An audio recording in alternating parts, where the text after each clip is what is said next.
Bismillahirrahmanirrahim. Assalamualaikum warahmatullahi wabarakatuh.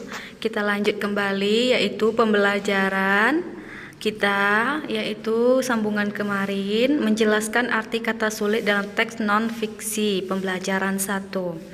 Untuk mengerti arti sebuah kata, sebaiknya Anti mencari arti kata tersebut dalam Kamus Besar Bahasa Indonesia atau KBBI. Nah, lakukan hal-hal berikut. Yang pertama, siapkan Kamus Besar Bahasa Indonesia. Yang kedua, tentukan kata dasar dari kata yang akan dicari maknanya. Yang ketiga, carilah kata keragaman pada bentuk-bentuk turunan dari kata ragam. Yang keempat, Anti telah mengetahui arti kata keragaman tersebut. Nah, ini ya nak ya. Ada cara dan langkahnya. Nah, selain menggunakan kamus, kita juga dapat mencari arti sebuah kata menggunakan KBBI online atau alamat yang ada Ustazah videokan ini. Selanjutnya, pengaruh gaya terhadap benda. Yang sudah kita bahas kemarin, gaya adalah tarikan atau dorongan. Gaya dapat menyebabkan suatu benda bergerak dan kedudukannya berubah.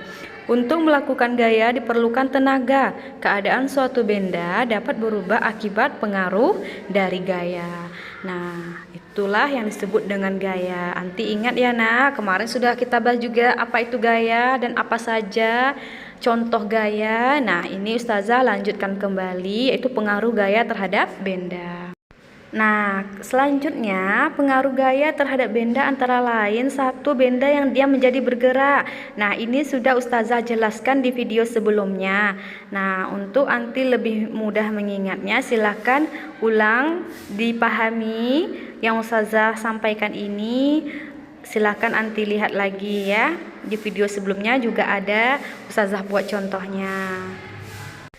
Kemudian macam-macam gaya, ini sudah kita bahas juga kemarin, apa saja macam-macam gaya. Nah, ini silahkan Anti baca.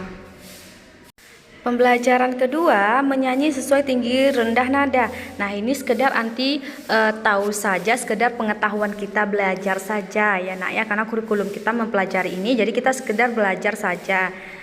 Saat menyanyikan sebuah lagu, kamu harus mengerti tinggi rendah nada. Nada adalah bunyi yang teratur. Nah, ini sekedar pengetahuan, silahkan Anti baca saja, tidak untuk dipraktekkan. Kemudian selanjutnya, gaya otot dan kegunaannya dalam kehidupan sehari-hari. Gaya otot adalah gaya yang ditimbulkan oleh otot manusia atau hewan dalam melakukan kegiatan seperti mengangkat, menarik, menahan, atau mendorong suatu benda. Nah, ini dinamakan gaya otot dan kegunaannya dalam kehidupan kita sehari-hari. Nah, contohnya apa? Contohnya penerapan gaya otot ini adalah ayah mendorong atau menarik meja. Nah, ini salah satu contohnya. Otot disebut alat gerak aktif karena memiliki kemampuan menggerakkan tulang. Jika otot digunakan terus-menerus untuk melakukan kegiatan yang berat, otot akan mengalami keletihan. Selanjutnya, menemukan informasi dalam teks. Nah, seperti yang Ustazah jelaskan yang pertama tadi, petunjuk dan langkahnya. Nah, di sini dalam menemukan informasi penting dari sebuah teks, Anti sebaiknya memperhatikan hal berikut. Yang pertama, membaca judul teks. Yang kedua, membaca keseluruhan isi teks. Yang ketiga, mencatat hal-hal penting yang belum pernah kamu ketahui. Nah, ini tiga ini yang perlu Anti perhatikan saat ingin mencari atau menemukan informasi dalam teks. Baik, demikianlah pembelajaran tematik hari ini. Silahkan Anti simak. Jika ada pertanyaan, silahkan bertanya ke Ustazah. Hari ini kita tidak ada latihan. Barakallahu fiik. Assalamualaikum.